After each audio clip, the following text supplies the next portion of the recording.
that there are those who have preached production, and one of them is Peter Obi, whose advocacy for shifting the Nigeria's economy from consumption to production.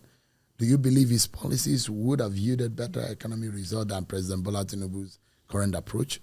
Well, I mean, it's hard to say because, he did, he talked a lot about production, but I didn't get any specifics. But I would say, look, my belief is that a lot of the ideas that were touted were not necessarily fresh, right? Of course, I'm biased in saying this, but it was just... and why are you biased? I'm biased because I and a few ecosystem leaders wrote the digital economy policy of the APC. Oh. So there was a plan there, but right? You are not an APC member. I'm not an APC member. No, you are not a member of any political party. I'm not a member of any political party. Since you left Obi Ezekwesili. Yes, that was the last campaign I was part of, Madam Obi Ezekwesili's 2019 campaign. So I've not been a member of a political party. Even before then, I mean, I wasn't really a member of the political party for that, but I did that because, ACP, and I did that because, my mentor was running for president and I wanted to be helpful to her. But my general point was there was a consultation process that allowed us to come up with a strategy. I and a group of people in tech community shared that strategy across all parties, and only the campaign of the president and the APC took it on. And to be fair, have actually implemented it. They are? They are. But Sontijani is doing that? They are implementing it. And we're on the right track? I mean, there are challenges. It's too early to say if we're on the right track or on the wrong track, but I think in order of priorities, he has picked the right ones, right? Connectivity is very key. You see, in India, before India saw its own technology boom, right? India actually, an individual private person spent $2 billion. His name is Mukesh Ambani, on Jio, which became the internet connectivity backbone of India. And that investment has yielded hundreds of billions of dollars. It is astonishing that that a state has managed to do that. Because normally this is the realm of private business. Do you understand what I'm saying? So I think he's on the right track. He's trying to create a lot of public connectivity infrastructure. He's leading the charge on talent. You understand what I'm saying? Boiling the ocean for talent, which would help a lot of more specialized programs to emerge. So I think he's doing the right things, and that's because that was what was in the plan. Do you understand what I'm saying? For a lot of the other politicians, I didn't see who was behind their digital policy. I'm not saying they should have adopted ours, but I wasn't sure they had given much thought to digital besides, platitudes and all that, right? And even when I met with some of them, right, during the campaigns, it wasn't clear to me that they cared as much about what digital could do for the country.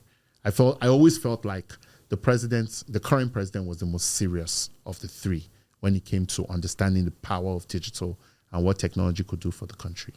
So you, in terms of that, Peter Obi did not convince you enough about how practical. Him and his team, I don't think, had practical ideas about the digital economy or even the expertise to run these things. So the issue of production that he was advocating for. Well, he's advocating manufacturing. We're never going to compete with China. I think it's very important for everybody to understand that we cannot be competitive in agriculture or manufacturing because we simply lack the infrastructure, period. And I think we should just stop barking up that tree. There's just no way that we're going to produce more than China produces. It will always be cheaper for us to buy from China than for us to produce it in Nigeria for many things. So we should just focus on what matters. Focus on making revenue, right? You're broke. Why bother about making spoons for yourself when you can go work, get a salary, and buy food and spoons? Let's generate FX. Then we can worry about production later. And I look at it, what you did with Obi Ezekwesili. Yes. Would you do it again? I think the honest You were the truth, deputy director. Yes, of I the was. campaign. I really was the de facto. I was just me and Trude. And there was somebody from the party who wasn't very useful. But and then there was a campaign council and people like Aisha Yusufu and all that were very helpful. But it was a great learning experience for me. But it also taught me something valuable about this country, which is that we all focus on politics, but all the ideas of all the politicians are exactly the same, and they are mostly bad. I mean, she was slightly better than most others. I would say significantly better in her policy ideas. But the truth was, those ideas would never have made it to mainstream, right? Because they were real, even with limited resources. I think we could have done a lot better. So it does look like most of the campaign promises or ideas were copy and paste. They're just copy and paste. Nothing no new. Follow through. Nothing new. Nothing thought through. Nothing thought through. No ideology. Not even beyond ideology. Just there's no method to the madness. You understand what I'm saying? And because of this overt focus on politics, we will always miss it in policy. Because we pick presidents on the basis of how non-corrupt they seem. We pick presidents on the basis of how, fairly educated they are, how they talk, whether they stammer, everything else. But are they actually going to implement policies that will make our lives better? Are the Nigerian people really ready for good policies? I don't think they are. But that's a different conversation. Because in the US, in Germany, people are elected based on ideologies. He says he will make America great again. Yes. And we want America to be great again. That policy works, and that's what we're going to ride on. Yeah. And people go with those policies, even against their cultural differences. Well, I think, look, politics is an emotional sport in any country. But I think there is a groundswell of an actual understanding of policy in these countries that drives the conversation on politics. But in Nigeria, it's the other way around. Politics drives conversations on policy. You can imagine, look at, during the elections, everybody parroted one policy line. We will remove subsidy. And then the president gets into office, removes the subsidy, and everybody starts screaming. Does that sound to you like... Maybe it was a method by which he went about it. I couldn't think of a method that would have worked, because, to be honest, as of the time that he was making that announcement, it was actually against the law, and they've continued to violate those laws to pay subsidies. So, I mean, if all of them are thought through properly, they would have said, this is how... They would have said, oh, look, by the time we remove subsidy, this is what will happen. And please, I need Nigerians to know that this is what will happen, and this is how we're going to solve that problem. Atiku Abubakar will say, they have said that this is the method and my way. But they would not have been able to do that legally.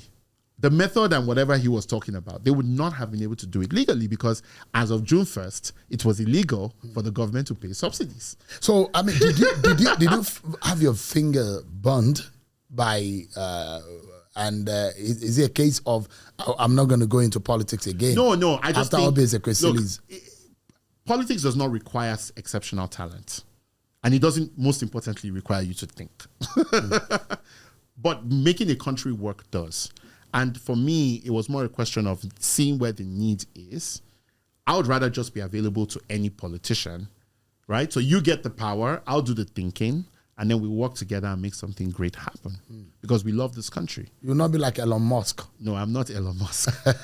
You know what Elon Musk is doing? Elon Musk is the de facto president of the world. I am not the de facto president of anywhere. In terms of the influence that he has on the present government of America. I mean, that again has got him something, because he believed in something. Yes. He worked so hard. He put his money. He believed in the strategy, and then he's making it happen. Do you believe in the Tinubu government? I think that they have good intentions.